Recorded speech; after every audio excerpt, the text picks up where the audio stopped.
Good morning. हम शुरू करते हैं अपना फर्स्ट लेसन का आगे का पार्ट क्लास 5th के लिए।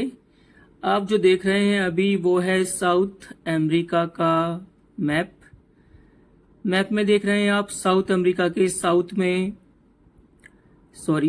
साउथ अमेरिका के वेस्ट में साउथ पैसिफिक ओशियन है और साउथ अटलांटिक ओशियन इसके ईस्ट साइड में है। ये मैप आप अपनी बुक से देख सकते हैं। अभी मैं साउथ अमेरिका के बारे में कुछ इंटरेस्टिंग फैक्ट आपको बताऊंगा। देखिए, ब्राज़ील इसकी सबसे बड़ी कंट्री है और सूरीनेम इसकी सबसे छोटी कंट्री है। हम बात कर रहे हैं साउथ अमेरिका की। देखिए, अटाकामा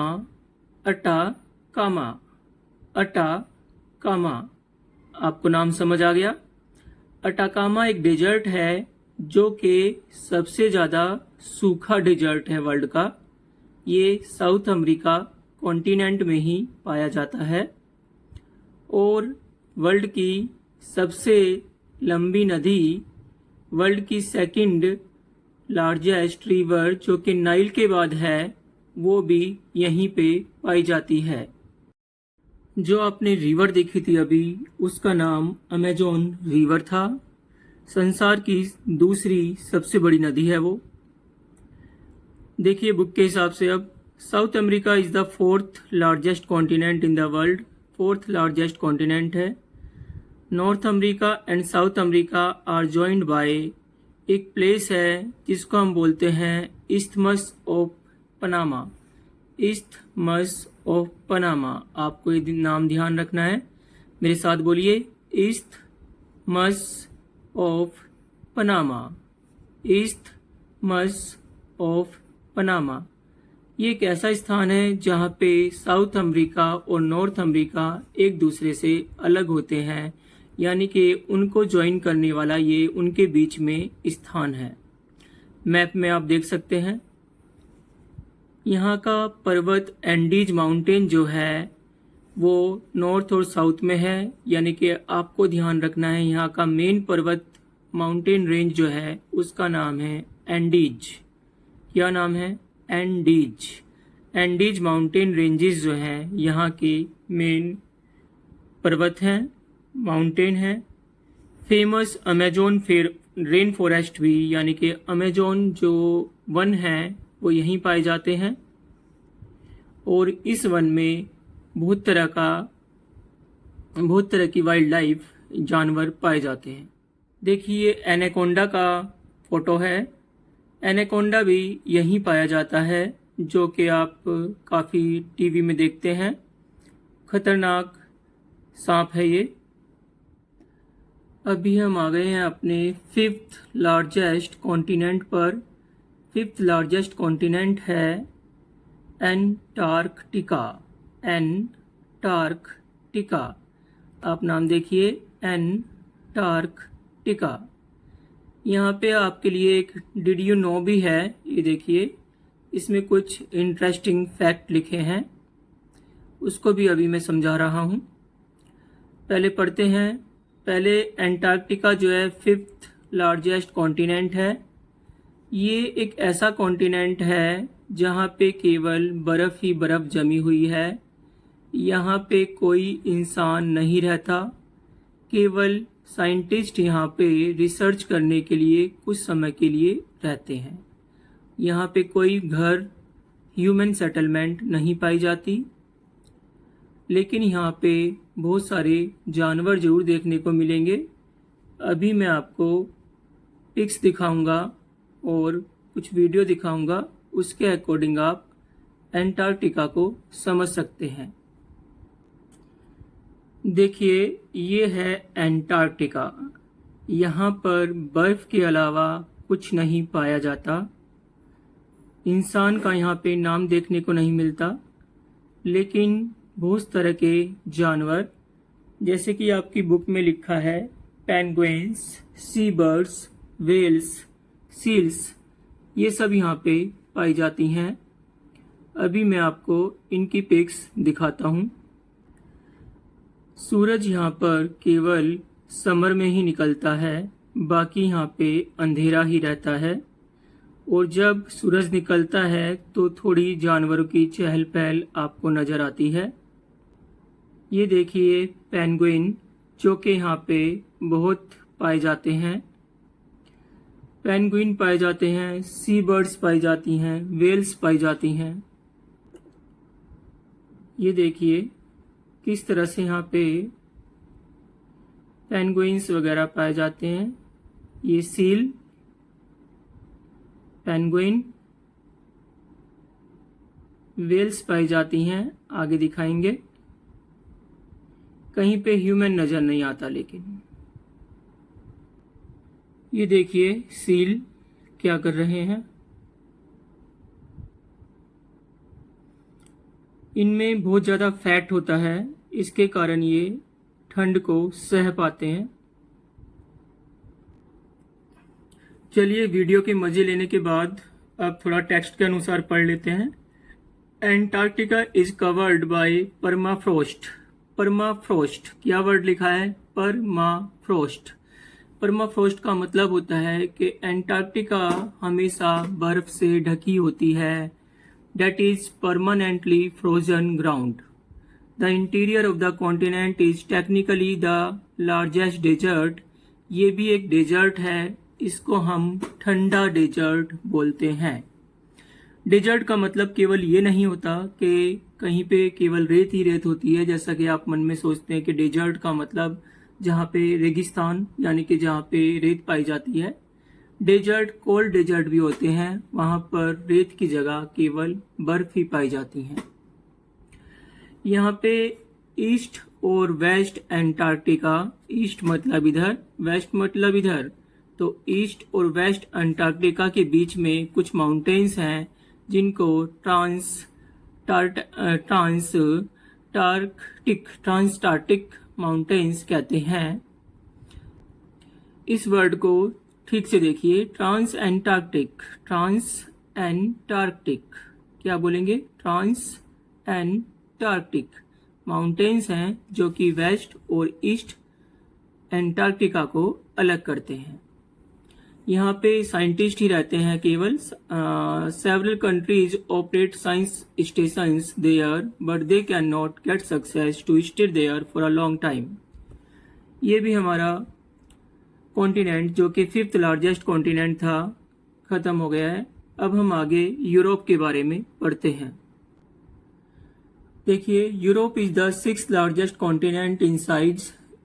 छठा बड़ा कॉन्टिनेंट है यूरोप, और इसमें बहुत सारे टेक्निकली एडवांस नेशन यानी कि जो डेवलप्ड कंट्रीज़ हैं वो सब इसमें पाई जाती हैं। रईस लोग हैं ये। Countries in Europe are generally small. यहाँ के देश छोटे हैं लेकिन रिच हैं। That is why the river, यहाँ पे एक रिवर है डैन्यूब। यहाँ पे एक रिवर है, क्या नाम है रिवर का? डैन्यूब। वो जो है 2nd लार्जेस्ट रिवर है यूरोप में।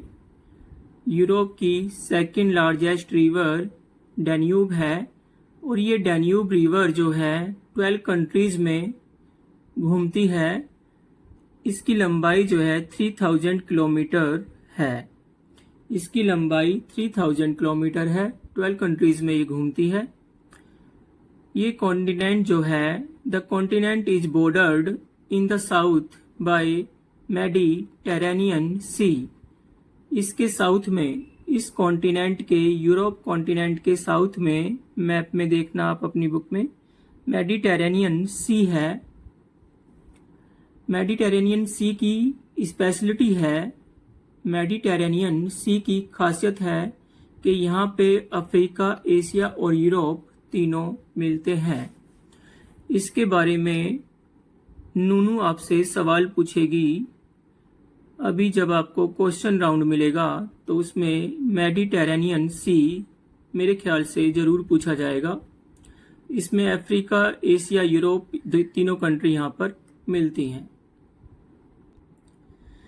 नेक्स्ट पैराग्राफ ऑस्ट्रेलिया कॉन्टिनेंट के बारे में है। ऑस्ट्रेलिया सबसे छोटा कॉन्टिनेंट है। इसकी भी बहुत सारी खासियतें हैं। ये एक ऐसा कॉन्टिनेंट है जो कि एक आइलैंड है। आइलैंड मीन्स इसके चारों तरफ ही समुद्र है, किसी भी और कोई कंट्री नहीं है। ये एक ऐसा कॉन्टिनेंट है जिसमें केवल मुख्य रूप से एक ही कंट्री जो कि खुद ऑस्ट्रेलिया ही है वो रहती है। डैट मीन्स ऑस्ट्रेलिया एक कॉन्टिनेंट भी है, ऑस्ट्रेलिया एक कंट्री भी है। ऑस्ट्रेलिया कॉन्टिनेंट में और कंट्री भी हैं एक दो, लेकिन मुख्य रूप से इसमें मेन एक ही कंट्री है ऑस्ट्रेलिया, जो कि एक कंट्री भी है और एक कॉन्टिनेंट भी है। The great barrier reef, the great barrier reef यहाँ का मुख्य बीच है, समुद्र है। ये समुद्र का कॉन्टिनेंट है, बहुत ज़्यादा समुद्र यहाँ पे पाए जाते हैं। अभी मैं ऑस्ट्रेलिया के बारे में आपको वीडियो दिखाता हूँ। ग्रेट ऑस्ट्रेलियन डेजर्ट भी यहाँ पे इम्पोर्टेंट ज्योग्राफिकल फीचर है, यानी कि यहाँ पे एक डेजर्ट है जिसका नाम है ग्रेट ऑस्ट्रेलियन डेजर्ट। देखिए ऑस्ट्रेलिया जो है जानवरों का देश है। ऑस्ट्रेलिया की कैपिटल का नाम है कैनबरा। ऑस्ट्रेलिया की कैपिटल का नाम है कैनबरा। क्या नाम है? कैनबरा। ऑस्ट्रेलिया में इंसानों से ज़्यादा कंगारू पाए जाते हैं। यहाँ पर स्नोफॉल भी बहुत होती है और यहाँ के नज़ारे देखने लायक होते हैं। देखिए most of the people in Australia live in the south western and south eastern tips. इसका मतलब है कि साउथ वेस्ट आप जानते हैं, साउथ नीचे होता है, वेस्ट इधर होता है, तो साउथ वेस्ट मतलब इधर की साइड और साउथ ईस्ट इधर की साइड। साउथ में भी नहीं, नॉर्थ में भी नहीं, इधर और इधर। अगर ये पूरा देश है तो साउथ वेस्ट और साउथ ईस्ट में ही ज़्यादातर लोग यहाँ पे रहते हैं, और बाकी इसका remaining part of the continent ज़्यादातर ड्राई होता है, सूखा होता है, एरिड होता है। सूखा आपको पता ही है, एरिड का मतलब होता है बंजर, जहाँ पे कोई पानी भी नहीं है, और डेजर्ट है केवल ये रेगिस्तान वाला डेजर्ट। और इसको हम यहाँ पे ग्रेट ऑस्ट्रेलियन आउटबैक, इसके डेजर्ट का नाम है ग्रेट ऑस्ट्रेलियन आउटबैक। तो यहाँ पे लोग ज़्यादा हैं, ज़मीन ज़्यादा है, लोग कम हैं, जानवर ज़्यादा हैं, लोग कम हैं, और ज़्यादातर हिस्सा जो है जानवरों से भरा पड़ा है। डैट मीन्स क्योंकि वहाँ पे डेजर्ट है तो डेजर्ट भी हैं, फॉरेस्ट भी हैं, तो कंगारू बहुत ज़्यादा हैं तो वहाँ पे, और भेड़ भी, शीप भी बहुत ज़्यादा पाए जाते हैं वहाँ पे। तो इस तरह से हमने ऑस्ट्रेलिया के बारे में जाना। अब हम आगे ओशियंस की तरफ बढ़ते हैं। देखिए ये आपने पहले ही देख लिया था 7 कॉन्टिनेंट्स। चलिए पहले हम एक क्वेश्चन आंसर राउंड लगा लेते हैं, उसके बाद हम ओशियंस के बारे में पढ़ेंगे। चलिए बच्चों, अब मेरे क्वेश्चंस का आंसर दीजिए। आज मैं ग्रीन बन के आई हूँ। मेरा पहला क्वेश्चन है, what is isthmus of Panama? What is isthmus of Panama? इसका आंसर मैं आपको थोड़ी देर में दूंगी, पहले आप सोच लीजिए कि इस्थमस ऑफ पनामा क्या है। मेरा दूसरा क्वेश्चन है, which continent does not have any country and why? कौन सा कॉन्टिनेंट ऐसा है जिस पर कोई कंट्री ही नहीं है, और ऐसा क्यों है?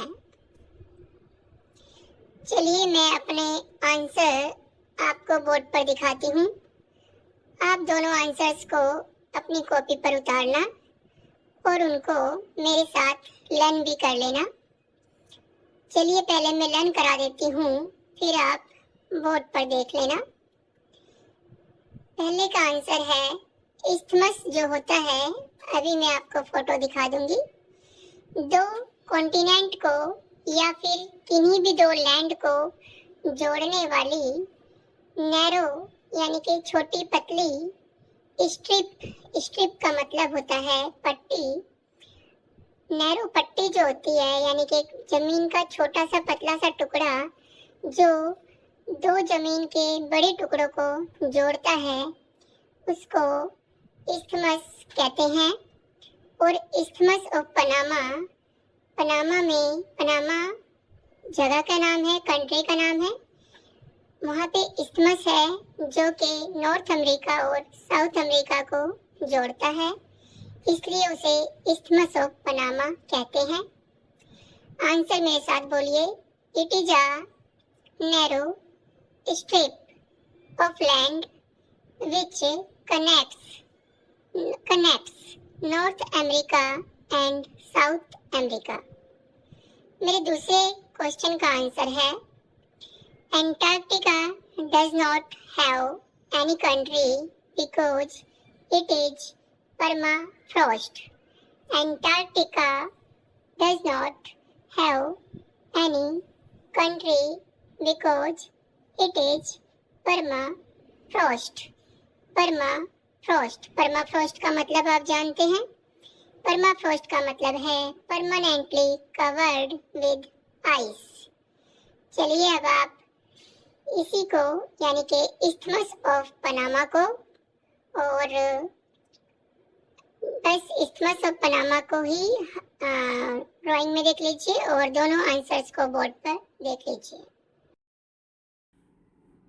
देखिए वीडियो में आप देख रहे हैं ये इस्थमस ऑफ पनामा है। ये नैरो लैंड छोटी सी पट्टी जो है इसी को इस्थमस ऑफ पनामा कहते हैं। और ये जो इस्थमस ऑफ पनामा है ये पनामा जगह है, ये लिखा पनामा। इसके इधर की साइड कोस्टा रिका है। तो ये पनामा में इस्थमस है। इस्थमस मतलब छोटी सी लैंड जो कि साउथ अमेरिका और नॉर्थ अमेरिका को जोड़ती है। अब जो दोनों क्वेश्चन पूछे थे आपकी नूनू टीचर ने, उनके आंसर ये लिखे हुए हैं।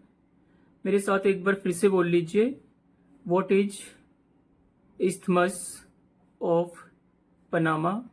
ये क्वेश्चन आपके पेपर में आ सकते हैं। What is isthmus of Panama.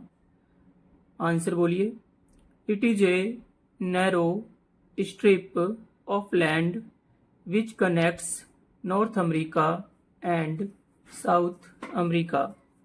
It is a narrow, मेरे साथ साथ बोलिए, it is a narrow strip of land which connects North America and South America. Next question बोलिए, which continent does not have any country and why. Answer बोलिए, Antarctica. Antarctica spelling किस तरह से learn करेंगे, ANN, मेरे साथ बोलिए, ANN TARC torque, TARC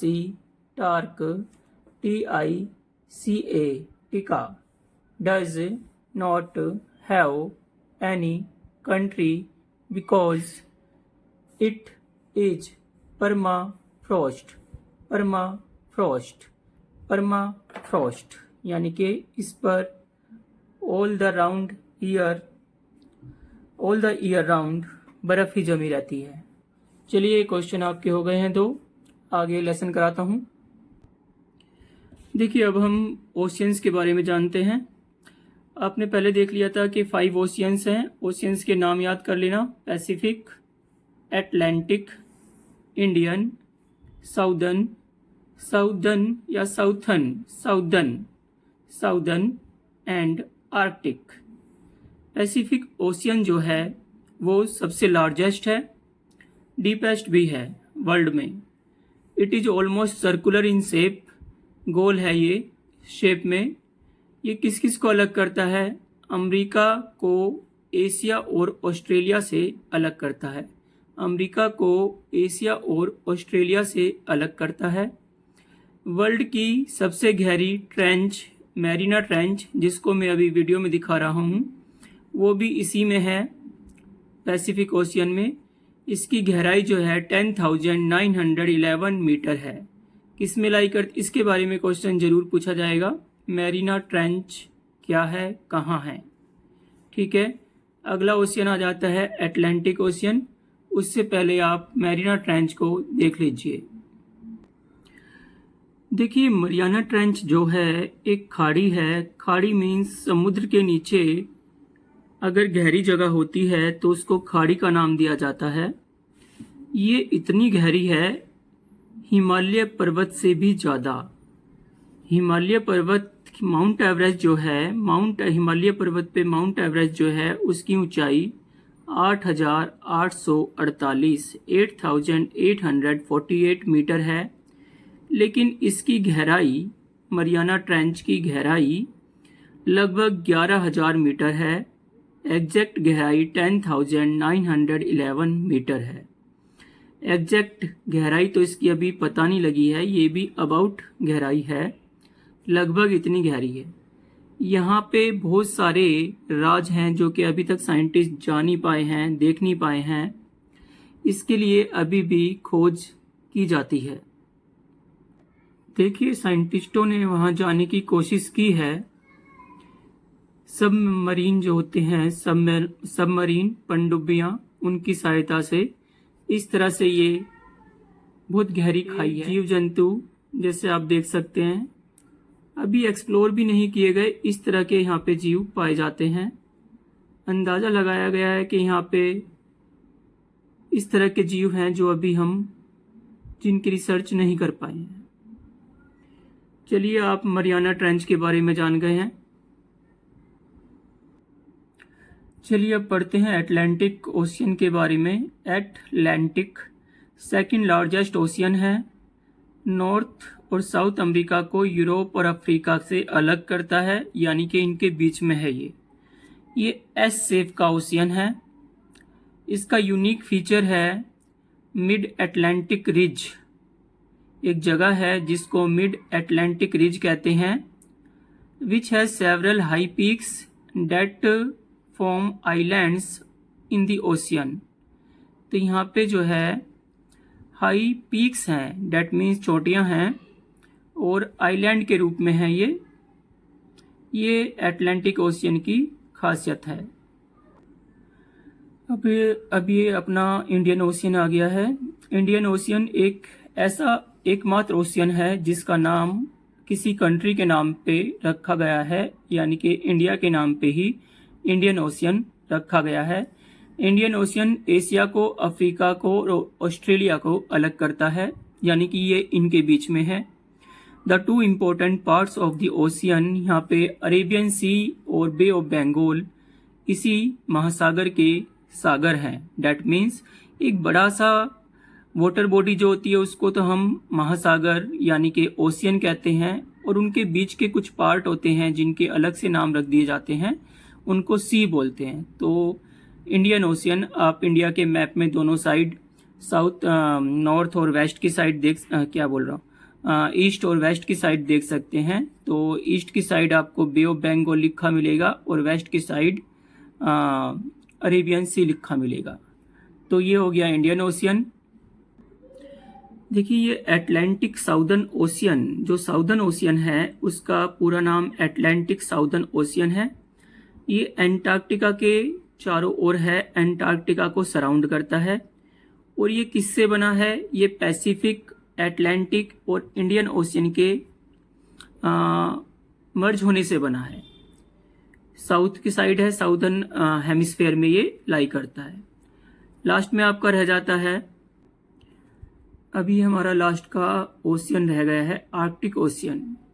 ये क्या है? नॉर्थ पोल के चारों तरफ, जो नॉर्थ पोल जानते हैं ना आप, धरती का जो सबसे ऊपर का हिस्सा, ऊपर का पॉइंट होता है, अगले लेसन में इस चीज को ढंग से बताएंगे, उसको नॉर्थ पोल कहते हैं। नॉर्थ पोल के आसपास जो ओशियन है वो आर्कटिक ओशियन है, उसका वो सबसे छोटा ओशियन है।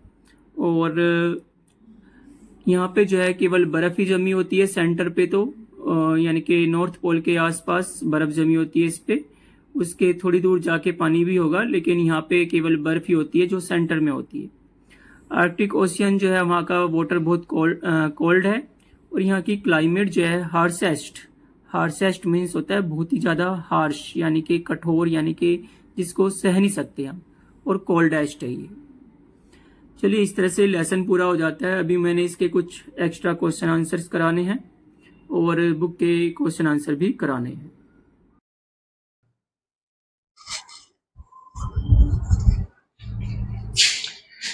गुड मॉर्निंग बच्चों। अभी कुछ एक्सरसाइज रही थी लेसन की, लेसन 1 SHT क्लास 5th, उसको मुझे याद कराने थे। बोलिए answer. Big land masses on the surface of earth are called the continents. Big land masses on the surface of earth, आप इनको इस तरह से लर्न कीजिए। Big land masses on the surface of earth are called the continents। 1 2 3 4 टुकड़ों में करके learn कर लीजिए। बोल रहे हैं कि बड़े बड़े लैंड मासेस जो हैं अर्थ पर, उनको हम कॉन्टिनेंट्स कहते हैं। कॉन्टिनेंट्स हिंदी में बोलते हैं इनको महाद्वीप, यानी कि द्वीप है। द्वीप वो होता है जो चारों तरफ से पानी से घिरा होता है, और नहीं, महाद्वीप, महा मतलब बड़ा। चलिए आगे समझते हैं। These are surrounded by water. ये जो है वाटर से क्या है? सराउंडेड है। मैं आपको दूसरा कलर यूज कर लेता हूं। ये है आपका सराउंडेड। तो ये सराउंडेड है किसके द्वारा? सराउंडेड मतलब सराउंड, मुझे चारों तरफ से पुलिस ने सराउंड कर लिया है, तो ये है सराउंडेड। किससे सराउंड है? मतलब इसके चारों तरफ कौन खड़ा है? किससे घिरे हुए हैं? बाय वाटर, पानी से। ऑन ऑलमोस्ट ऑल साइड्स, चारों तरफ से।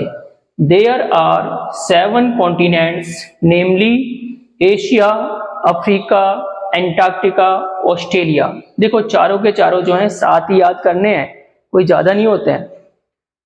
एशिया, अफ्रीका, एंटार्क्टिका और ऑस्ट्रेलिया, चारों एक साथ ए से शुरू है। Asia, Africa, Antarctica, Australia.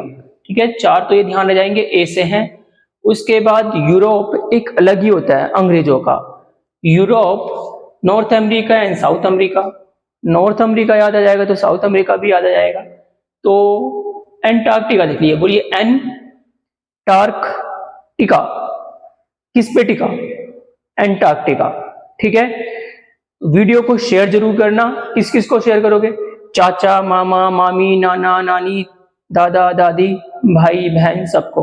ठीक है, चलिए बाय। तब तक इसको लर्न कीजिए। दूसरा क्वेश्चन लिखता हूं।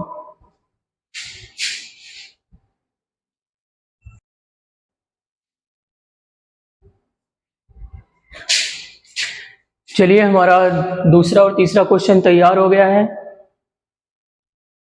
क्वेश्चन पढ़िए मेरे साथ। Name the high mountains located in the north America.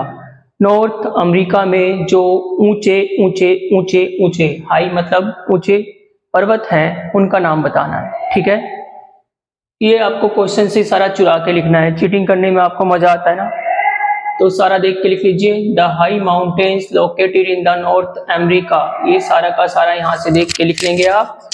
तो आपको याद करना है बस are the Rockies. Are the Rockies. Rockies की स्पेलिंग में पहले रॉक लिखेंगे, ROCK, रॉक हो जाएगा, फिर IESO लगा देंगे तो रॉकीज हो जाएगा। तो द रॉकीज। अगला क्वेश्चन देखिए, पता नहीं क्या गिर गया आंख में। Why there is no permanent resident in Antarctica? Antarctica में कोई परमानेंट रेजिडेंट क्यों नहीं है? बताओ आप, क्यों नहीं है? याद आ गया होगा, वहां पे जब मैंने लेसन पढ़ाया था तो दिखाया था कि वहां पे केवल जानवर ज्यादा हैं, जानवर ही हैं, आदमी तो कोई है ही नहीं। कुछ साइंटिस्ट वहां पे थोड़े समय के लिए रहते हैं रिसर्च करने के लिए, और वहां पे कुछ नहीं है। आंसर बोलिए। Because it is A frozen land, it is covered with ice all the year. It is A frozen land, ये एक जमी हुई लैंड है। फ्रोजन मतलब जमी हुई, सारे साल यहाँ पे बर्फ से कवर रहती है। कवर्ड मतलब कवर हुई भी, with land all the year. ठीक है,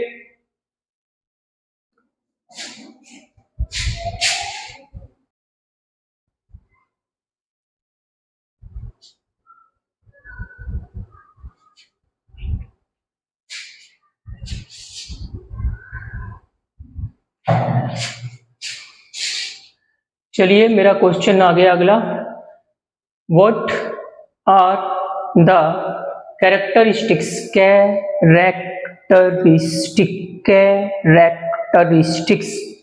ऑफ ऑस्ट्रेलिया। ऑस्ट्रेलिया के कैरेक्टरिस्टिक्स यानी कि लक्षण बताने हैं। जैसे आपके लक्षण होते हैं, आपके लक्षण होते हैं कि आप क्लास में बातें करते रहते हैं, पढ़ाई नहीं करते हैं, इनसे पता लग जाता है कि आप गधे बच्चे हैं। चलिए अच्छे बच्चे बनिए, याद करिए। इट इज, हमें ऑस्ट्रेलिया के कैरेक्टरिस्टिक बताने हैं। It is the smallest continent, सबसे पहले तो ऑस्ट्रेलिया जो है सबसे छोटा कॉन्टिनेंट है, smallest continent.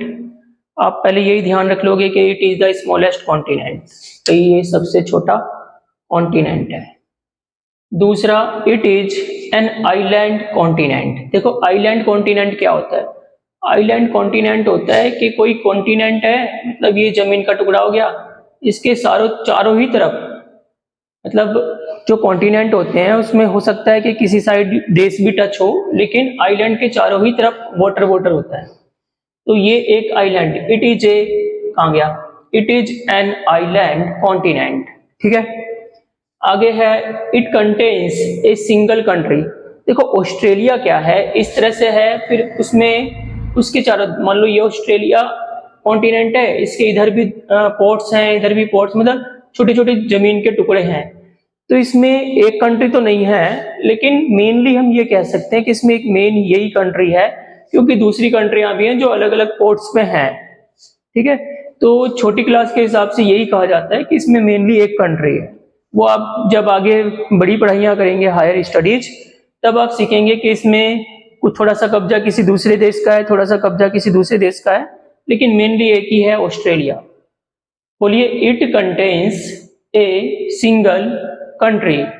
It contain means होता है अपने में रखना, शामिल रखना, कंटेन करना, जैसे गिलास में वाटर कंटेन होता है। It contains a single country. Australia has very less population. Australia की पॉपुलेशन बहुत कम है, वहाँ पे जानवर ज्यादा पाए जाते हैं और पॉपुलेशन कम है। आपने वीडियो देखी थी तब सीखा होगा। कंगारूज, वहाँ के बहुत ज्यादा कंगारू हैं वहाँ पे। Kangaroos are very common here. Kangaroos are very common here. ठीक है, नेक्स्ट एंड लास्ट क्वेश्चन है ये आपका, इसके बाद वीडियो खत्म हो जाएगी। चैनल को सब्सक्राइब केवल करिए ही मत, दूसरों से भी करवाइए। जिसका फोन मिले उसका फोन लेके मेरा चैनल नहीं, आप सबका चैनल सब्सक्राइब कर दीजिए। बोलिए। Describe the 5 oceans of the earth. Earth के 5 ओशियन डिस्क्राइब करने। आपको पता ही है 5 ओशियन है। नंबर 1 लिखोगे, नाम लिखोगे, थोड़ा सा डिस्क्राइब कर दोगे, खत्म हो जाएगा आंसर। पहला द पैसिफिक ओशियन, ये सबसे गहरा और सबसे बड़ा ओशियन होता है। इट इज द लार्जेस्ट मतलब सबसे बड़ा, एंड डीपेस्ट ओशियन। ठीक है, अब इसके आगे के पार्ट्स लिखूंगा मैं। ये पहला हो गया, 4 और लिखने हैं, फिर ये लेसन खत्म हो जाता है। चलिए तो जल्दी जल्दी पूरा कर लेते हैं।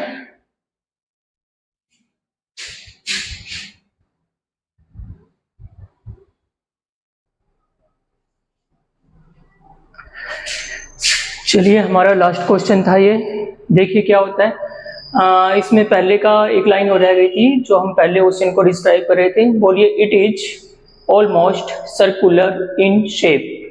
जो पैसिफिक ओशियन है वो लगभग सर्कुलर है शेप में। दूसरा द एटलांटिक ओशियन, बोलो दी Atlantic. the Atlantic Ocean. It is the second largest ocean in the world. It is the second largest ocean in the world. ये वर्ल्ड को मैंने वर्ड लिख दिया, सही कर लो. It is the second largest ocean in the world. तीसरा है the Indian ocean. It is the third largest ocean in the world. लिखना है तो लिख सकते हो, तुम्हारी मर्जी है. It is the only ocean named after. ये जो इंडियन ओशियन है ना, ये हमारे इंडियन ओशियन को हम हिंद महासागर और हिंद इंडियन भी बोल सकते हैं. इंडियन मतलब किससे बना है? इंडिया से बना है. तो हमारे प्यारे देश भारत के नाम पर ही इसका नाम रखा गया है. It is the only ocean. ये केवल एक ऐसा ओशियन है named after a country that is India. इसको जो है किसी कंट्री के आफ्टर नाम रखा गया है. कंट्री आफ्टर अ कंट्री मतलब कंट्री के नाम पर इसका नाम रखा गया है. तो वर्ड यूज करते हैं आफ्टर. जैसे कि मम्मी, उसकी मम्मी के नाम पे उसका नाम रखा गया है, तो he was named after his mother. इस तरह से बोला जाता है. फोर्थ है the southern ocean. The southern ocean, the southern ocean. It is the fourth largest ocean. It is the fourth largest ocean. It surround मतलब होता है इसके चारों तरफ क्या है? इट सराउंड्स, यानी कि ये सराउंड करता है किसको? एंटार्क्टिका को. यानी कि ये एंटार्क्टिका है और इसके चारों तरफ साउदर्न ओशियन है, एंटार्क्टिका के चारों तरफ. लास्ट ओशियन है और फिर हमारी वीडियो खत्म हो जाती है. पहला लेसन कंप्लीट. फिर मैं दूसरे लेसन के लिए वीडियो बनाऊंगा. मेरा काम है वीडियो बना के आपको समझाना, और आपका काम आपको याद है या मैं याद दिलाऊंगा? बोलिए, क्या करना है आपको? चैनल को सब्सक्राइब करना ही नहीं है, करवाना है. क्योंकि खुद करोगे तो इतने से सब्सक्रिप्शन होंगे, करवाओगे तो बहुत सारे सब्सक्राइबर हो जाएंगे. ठीक है. लास्ट है the Arctic Ocean. Arctic Ocean. It is the smallest ocean. बहुत आसान सा लाइन है. इट लाई मीन्स होता है स्थित होना. ये लाई करता है मतलब झूठ बोलता है. नहीं, लाई मीन्स होता है स्थित होना, वो भी होता है झूठ बोलना भी, वो अलग बात है. It is the smallest ocean. It lies in the northern polar region. तो यही खत्म हो जाती है हमारी ये वीडियो. और अब सेकंड लेसन मैं थोड़े ही दिन में लाने वाला हूं. तब तक आप इस लेसन को समझिए, पढ़िए, क्वेश्चन आंसर लर्न कीजिए. ब्लैंक वगैरह तो आप खुद ही भर लेंगे. अगले लेसन में ब्लैंक वगैरह भी मैं भरवा दूंगा. तब तक के लिए चैनल को देखते रहिए, बार बार देखिए ताकि आपको समझ आ जाए बात. चलिए, क्या कहूं, गुड बाय.